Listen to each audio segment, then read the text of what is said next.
여러분 안녕하세요. 오랜만에 선생님이 다시 이거를 녹음하는 것 같습니다. 여러분들이 지난주에 지리산도 갔다 오고 또 자전거도 갔다 오셨죠. 그래서 많이 고생했을 텐데 우리가 이제 내일이죠. 내일 우리가 역사 수업 때부터 나갈 진도를 선생님이 설명해드리기 위해서 영상을 녹음합니다.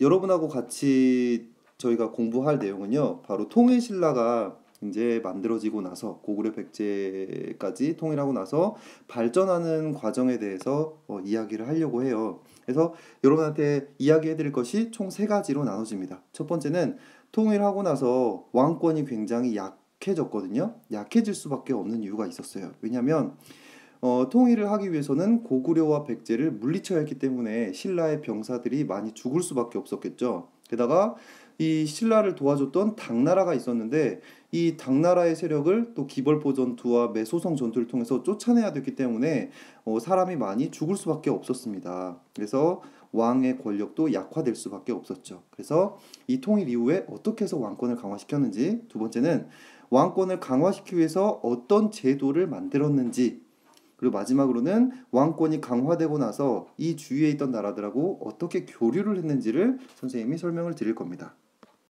먼저 교과서 89쪽이에요. 교과서 89쪽의 내용이 여러분 보시면 여기 나와 있지요. 이렇게요. 이 부분이 교과서의 내용입니다. 제가 설명을 드리기 전에 먼저 신라의 그 계급은 총 이렇게 네 가지로 나눠져 있었는데, 먼저 왕족이 맨 위에 있었습니다. 이 왕족은 성골과 그리고 진골로 나누어져 있었어요. 성골은 왕과 왕족, 왕족과 왕족이 결혼했을 때를 성골이라 하고, 진골은 왕족과 귀족이 결혼했을 때를 진골이라고 불렀다고 해요. 그래서 이 두 계층이 왕족이었고요. 그 밑에는 이제 귀족이 육두품이 있었습니다. 육두품에는 육두품, 오두품, 사두품 세 개의 두품으로 이제 나눠지게 되었다. 이렇게 교과서에는 기록이 있습니다. 근데 여기 보시면은 진평왕, 진흥왕 여러분 아시죠? 진흥왕 이후에 진지왕, 그 다음에 진평왕 때, 자 이때 고구려 백제하고 계속해서 전쟁을 하고 있었어요. 그랬는데 이 진평왕 다음에 아들이 없었거든요. 이 성골 중에서는요. 이 당시에는 왕들이 왕하고 왕끼리 결혼한 순수한 왕족만이 왕이 되어야 된다, 그런 생각을 하고 있었어요. 그래서 아들이 없었기 때문에 여자인 선덕 여왕이 성골 출신이었기 때문에 이 진평왕을 이어가지고 왕이 되게 됩니다. 그래서 신라 같은 경우에는 고구려하고 백제하고 다르게 여자도 왕이 되었던 나라입니다. 그리고 이 선덕 여왕 다음에 진덕 여왕, 이 신라의 두 번째 여왕이죠. 이 진덕 여왕이 왕이 되었고요. 그리고 태종 무열왕이 이어서 왕이 되게 됩니다. 근데 이 진덕 여왕은 여자잖아요. 이 여자가 낳은 아들은 성골로 볼 수가 없었거든요. 게다가 진덕 여왕은 아들이 없었습니다. 그러다 보니까 이 왕족 출신 중에 성골이 되지 못하고 진골 출신이었던 사람이 왕으로 됐거든요. 그래서 진골 출신의 최초로 왕이 된 사람이 무열왕이었어요. 그러다 보니까 이 무열왕 전에는 전부 다 성골만이 왕이었는데, 갑자기 진골 출신의 왕이, 이 무열왕이 왕이 되니까 밑에 있었던 귀족들이 어떻게 생각했을까요?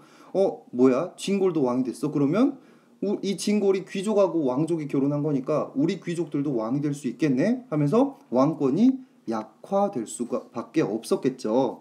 그래서 이 무열왕 이후에 문무왕도 마찬가지로 진골이었고요. 신문왕도 진골이었거든요. 그래서 이 신문왕은 무열왕의 손자가 되겠죠. 그래서 자기 할아버지 때부터 왕권이 굉장히 약화됐기 때문에 내가 왕권을 강화시키기 위해서 어떻게 할까라는 생각을 했습니다. 그래서 정책을 두 가지를 만들어냈어요. 먼저 첫 번째는 뭐냐면, 이 귀족들한테, 이 육두품 귀족들한테 인기를 얻기 위해서 이 귀족들한테 밭을 선물로 줍니다. 그래서 그 당시에 신라의 그 수도가 어디였나요? 신라의 수도는 경주죠. 경주는 부산하고 울산하고 굉장히 가까이 붙어 있는 도시거든요. 그러니까 지금 서울하고 다르게 굉장히 우리나라 한반도의 동쪽의 거의 끝부분에 위치한 도시가 경주란 도시란 말이에요. 그래서 이 경주 도시에 있는 땅들을 나눠가지고 잘게 나눠서 이 땅들을 갖다가 귀족들한테 나눠줬습니다. 그 나눠준 땅 이름을 뭐라고 했냐면 교과서에 관료전이라고 나와 있습니다. 근데 무조건 주기만 하면 안 되겠죠. 일단은 육두품한테 밭을 선물로 주면서 반대로 귀족들의 힘을 떨어뜨리기 위해서 그 전에 귀족들이 가지고 있었던 노급 노급이라고 하는 권리를 갖다가 빼앗아 버리게 됩니다. 이 노급이 뭐냐면요. 노급이라는 것은 귀족들이 자기 집이 있으면 집에 노비를 선물로 나라에서 줍니다.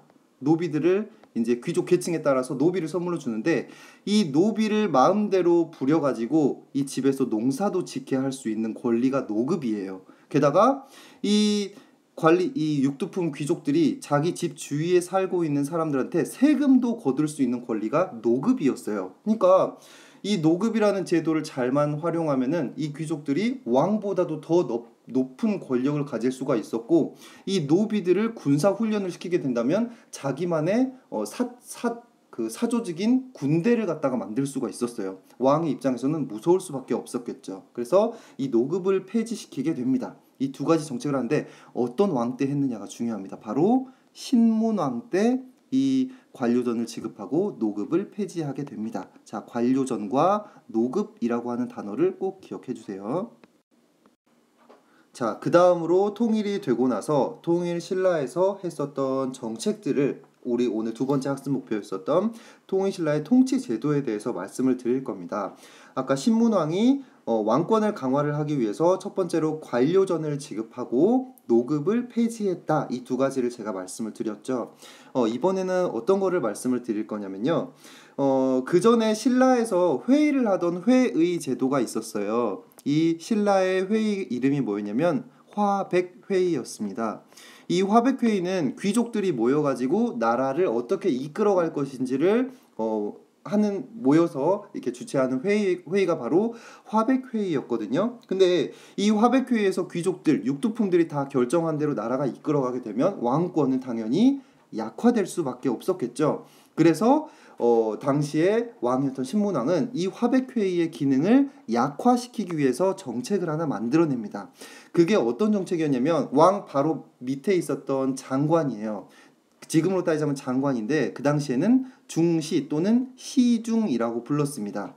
이 시중이 속해 있었던 부서가 집사부라고 하는 부서였는데요.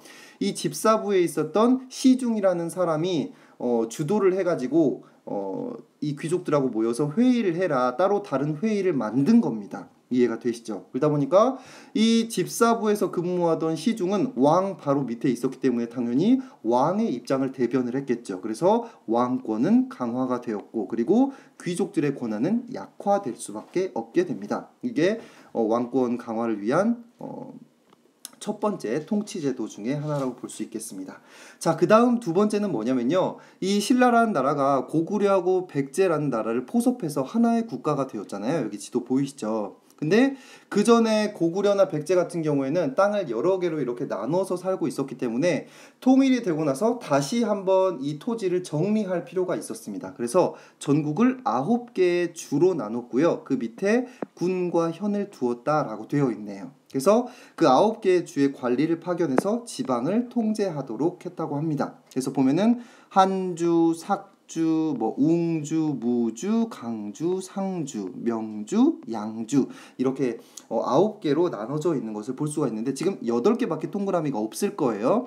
마지막 하나의 주는 바로 여기 있는 전주가 되겠네요. 그리고 수도인 금성이 여기 금성은 지금의 경주죠. 경주가 여기 동그라미가 있고요. 근데 이 9개의 주가 있는데 뭐가 부족했었냐면은 고구려하고 백제, 기존의 고구려 백제 사람들도 같이 살아야 됐거든요. 그래서 이 9개의 주 가운데서 5개의 소경을 따로 만들었습니다. 그래서 그 소경 안에다가는 과거의 고구려 백제 출신의 귀족들과 함께 살 수 있도록 해서 통일신라, 새롭게 만들어진 신라 사람들하고 어울려서 살 수 있도록 만들었습니다. 그것도 하나의 정책이 된다고 볼 수가 있어요. 그래서 구주 5소경을 만들었다.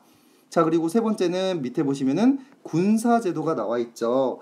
왕이 보호가 돼야 되는 거예요. 고구려나 백제, 과거의 고구려 백제 사람들이 또다시 왕을 죽일 수도 있잖아요. 그래서 이 왕이 어떤 생각을 펼쳤냐면은 고구려인들로만 이루어진 군사 부대를 3부대, 백제인들로 만들어진 부대를 2개 부대, 신라인의 부대 3개 부대, 그리고 그 당시 외국인이었던 말갈족 부대인 하나의 부대를 총 합쳐서 9개의 서당을 만듭니다. 그래서 구서당이라고 나와 있죠. 그리고 이 십정 같은 경우에는 이 지방, 각 지방에다가 보내가지고 파견을 했었던 지방 군대라고 생각을 하시면 될 것 같아요. 그래서 여기 첫 번째 있는 구서당은 왕 바로 옆에 있었던 왕의 친위대를 말하고 십정은 지방의 군대를 말하는 것입니다. 그래서 이 총 세 가지가 통일신라의 통치 제도라고 보시면 되겠습니다.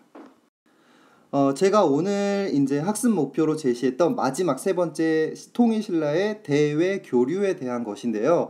이 신라라는 나라가 당나라의 도움을 받아서 나당 연합을 해가지고 고구려하고 백제 땅을 얻었지만 당나라가 안동도호부, 계림 도독부 이런 걸 설치해가지고 신라를 잡아먹으려고 했을 때 신라가 매소성 전투하고 기볼포 전투를 통해서 당나라를 쫓아냈잖아요. 그래서 초기에는 통일신라가 당나라하고 사이가 별로 좋지 않았어요. 그런데 당나라의 당태종이 죽고 나서 시간이 점점 흐르고 나서는 당나라의 입장에서도 신라의 세력이 더 세져졌기 때문에 신라하고 연합을 할 수밖에 없었습니다. 그래서 어느 순간부터가는 이제 불편했던 관계가 회복이 되기 시작했죠.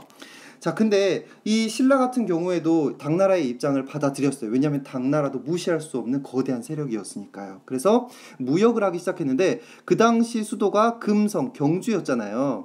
이 경주는 바닷가 마을이 아니거든요. 그래서 이 경주에서 가장 가까운 바닷가가 어디였냐면 바로 지금의 울산이라고 하는 도시예요. 그래서 이 울산에다가 항구를 만들어 가지고 이 울산에 있는 항구에서 중국에 있는 당나라까지 그리고 가까이 있는 일본과도 무역을 했다고 합니다. 그리고 멀리 있는 아라비아까지 아라비아 상인들까지 왔다 갔다 하면서 그 당시 아라비아 상인들하고 무역을 했었던 기록들, 유리잔 또는 무덤 옆에 있는 석고상인데 아라비아 상인의 모습을 하고 있는 석고상들도 발견이 되고 있다고 해요. 그래서 여기 보시면 중국의 산둥반도와 화이허강 일대에는 신라인의 집단 거주지인 신라방이 생겨났다라고 하고 있네요. 여기 나와 있는 산둥반도는 여기 이쪽 튀어나온 데 있죠. 여기가 바로 산둥반도입니다. 지금은 상해라고 불리기도 해요. 산둥반도를요. 제가 방금 전에 말씀을 잘못 드렸네요. 산둥반도를 상해라고 하지 않고요. 산둥반도 안에 있는 대표적인 도시 중에 하나가 칭다오라고 하는 도시가 있어요. 칭다오는 청도라고도 부릅니다. 제가 방금 말씀드렸던 상해라고 하는 도시는 여기 밑에 쪽에 바닷가 쪽에 있는 도시를 말합니다. 그래서 교과서에서도 울산항은 국제무역항으로 번성해서 아라비아 상인까지 왕래를 하였다라고 나와 있습니다. 자, 그러면 제가 오늘 이 세 가지 학습 목표 제시했던 거를 토대로 문제를 풀어보고 마치도록 하겠습니다. 자, 관리들에게 관료전을 지급하고 여기서의 전자는 밭전자입니다. 관료전을 지급하고 노급을 폐지해서 귀족의 특권을 제한하려 하고 왕권을 강화시킨 사람은 누군가요? 네, 바로 신문왕입니다. 두 번째, 수도인 경주가 동남쪽에 치우친 점을 보완하기 위해서 지방의 중심지에 설치한 기관이다. 지역을 뭐라고 했냐? 바로 구주 오소경이죠. 정답은 오소경입니다. 세 번째, 중국의 산둥반도와 화이허강 일대에 생긴 신라인의 집단 거주지를 무엇이라 불렀느냐? 바로 신라방이라고 불렀죠. 자, 여기까지 해서 오늘 우리가 함께 할 내용을 모두 짚어봤습니다. 고생하셨습니다.